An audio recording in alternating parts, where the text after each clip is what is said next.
হরে কৃষ্ণ। উত্থান একাদশী ব্রত মাহাত্ম্য পাঠ ও শ্রবণ, সংকল্প পালন মন্ত্র সহ কার্তিক মাসের শুক্লপক্ষের একাদশীর মাহাত্ম্য স্কন্দ পুরাণে ব্রহ্মা নারদ সংবাদে বর্ণিত আছে। মহারাজ যুধিষ্ঠির বললেন, হে পুরুষোত্তম, কার্তিক মাসের শুক্লপক্ষের একাদশীর নাম আমার কাছে কৃপা করে বর্ণনা করুন। শ্রীকৃষ্ণ বললেন, হে রাজন, কার্তিক মাসের শুক্লপক্ষের একাদশী উত্থান বা প্রবোধিনী নামে খ্যাত।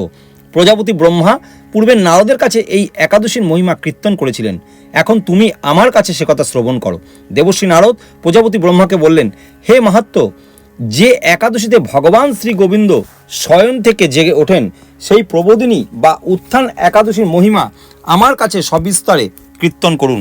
ব্রহ্মা বললেন, হে নারদ, উত্থান একাদশী যথার্থই পাপ ও নাশিনী, পুণ্যবর্ধিনী ও মুক্তি প্রদায়িনী। এই একাদশী ব্রত নিষ্ঠার সাথে পালন করলে 1000 অশ্বমেধ যজ্ঞ ও শত শত রাজসূয় যজ্ঞের ফল অনায়াসে লাভ হয়। জগতের দুর্লভ বস্তুর প্রাপ্তির কথা আর কি বলবো।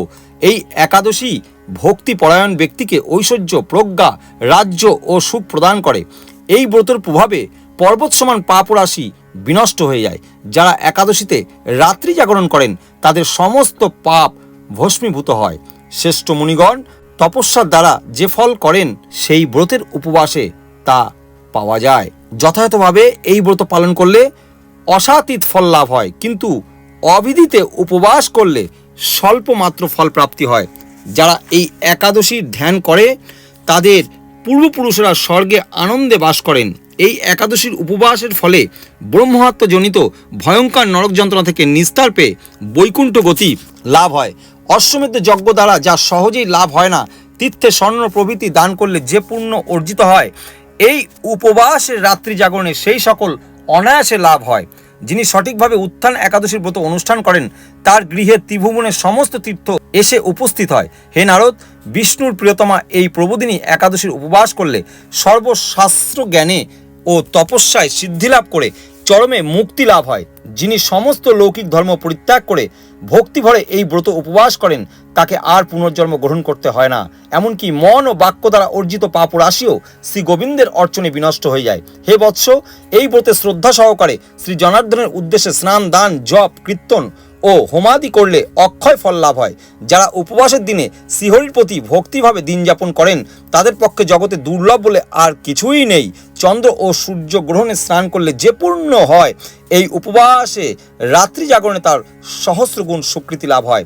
তীর্থে স্নান, দান, জপ, হোম, ধ্যান আদির ফলে যে পুণ্য সঞ্চিত হয়, উত্থান একাদশী না করলে সে সমস্ত নিষ্ফল হয়ে যায়। হে নারদ, শ্রী হরিবাসরে শ্রী জনার্দনের পূজার বিশেষ ভক্তি সহকারে করবে, তা না হলে শত জন্ম জন্মার্থিত পুণ্য বিফল হয়। হে বৎস, যিনি কার্তিক মাসে সর্বদা ভাগবত শাস্ত্র আদি অধ্যয়ন করেন তিনি সর্বপাপ মুক্ত হয়ে সমস্ত যজ্ঞের ফল লাভ করেন।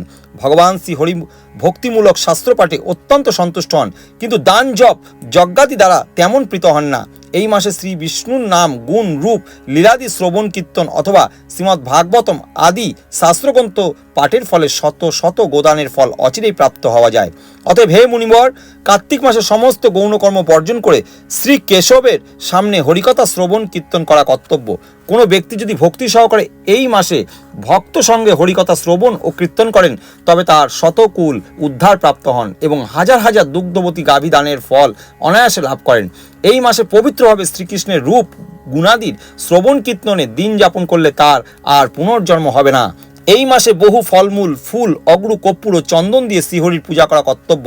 সমস্ত তীর্থ ভ্রমণ করলে যে পূর্ণ সঞ্চয় হয়, উত্থান একাদশীতে শ্রীকৃষ্ণর পাদপদ্মে অর্ঘ্য প্রদানে তার শতকোটি স্বীকৃতি অর্জন হয়। শ্রবণ, কীর্তন, স্মরণ, বন্দাদি নববিধা ভক্তির সাথে তুলসীর সেবার জন্য যারা বীজ রোপণ, জল সেচন ইত্যাদি করেন তারা মুক্তি লাভ করে বৈকুণ্ঠবাসী হন। হে নারদ, সহস্র সুগন্ধি পুষ্পে দেবতার অর্চনে যা সহস্র সহস্র যজ্ঞ ও দানের যে ফল লাভ হয়, এই মাসে শ্রী হরিবাসরে একটি মাত্র তুলসী পাতা শ্রী ভগবানের চরণ কমলে অর্পণ করলে তার অনন্ত কোটি গুণ ফল লাভ হয়। তো ভক্তগণ, আপনারা একাদশীর পরদিন নির্দিষ্ট সময়ে আপনারা পঞ্চবিশিষ্ট দানা গ্রহণ করে অবশ্যই পালন করবেন। পালনের একটি মন্ত্র আছে, সেটি হচ্ছে অজ্ঞান তিমিরান্ধস্য ব্রতে নানিন কেশব প্রসিদ্ধ সুমুখনাথ জ্ঞানদৃষ্টি প্রদভব।